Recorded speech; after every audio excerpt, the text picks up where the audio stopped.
भगवान राम की कथा हर व्यक्ति ने अपने हिसाब से देखी है। भगवान के अनेक रूप हैं। हमारा कोई ऐसा तो है नहीं कि भगवान जिस रूप में मैं देखता हूं उसी रूप में भगवान को माना जाएगा। हमारे यहाँ ऐसा बिल्कुल नहीं है।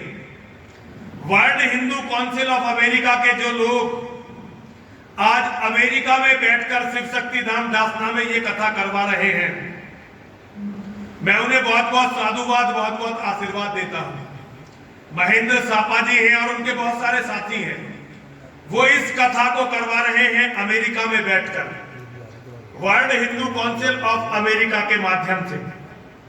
बहुत बहुत उन्हें साधुवाद है, बहुत बहुत आशीर्वाद है। माँ और महादेव से मेरी प्रार्थना है कि सदैव ही उन पर अपनी कृपा बनाकर रखें। सदैव ही माँ और महादेव उनकी और उनके परिवार की रक्षा करें। ऐसे लोगों के कारण ही धर्म जीवित रहता है। जो लोग इतनी दूर हैं लेकिन अपने धर्म को आज याद रखे हुए। तो जब हम लोग धर्म की चर्चा करते हैं तो धर्म को समझना पड़ता है कि धर्म क्या है। अवतार की जब अवधारणा हमारे यहां होती है कि अवतार, हमारे यहां भगवान जन्म लेते हैं।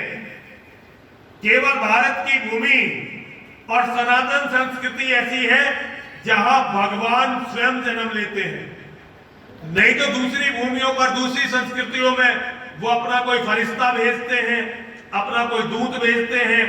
कुछ लोग तो कहते हैं वो अपने बेटे को भेजते हैं, लेकिन भारत में भगवान स्वयं जन्म लेने के लिए आते हैं। इस संस्कृति में भगवान स्वयं जन्म लेते हैं। तो भगवान श्री राम जी ने जन्म लिया, लेकिन भगवान राम के जन्म से ही अवतार नहीं बनता। अवतार कब बनता है?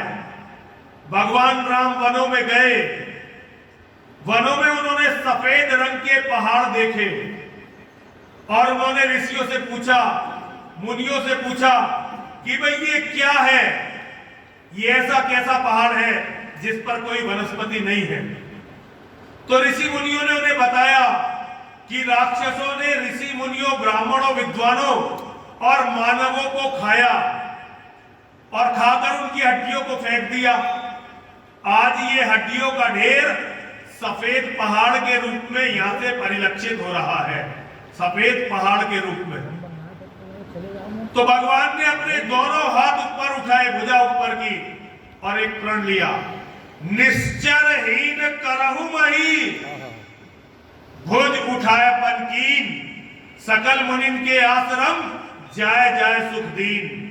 मैं इस धरती को निशाचरों से, राक्षसों से, ये लोग जो ऋषि मुनियों को खा रहे हैं, इनसे पूरी पृथ्वी को विहीन कर दूंगा। देखिए, निशाचरों से पृथ्वी को विहीन करने का संकल्प, ये संकल्प किसी साधारण मानव का नहीं हो सकता।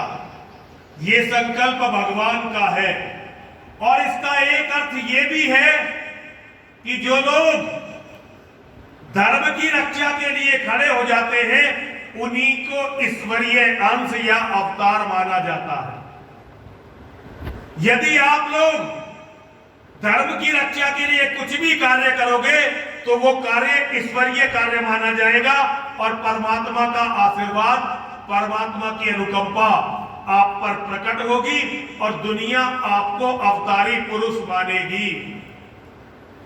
तो जिसे भी अपने आप को अवतारी पुरुष मनवाना है या मानना है, उसे ये करना ही पड़ेगा।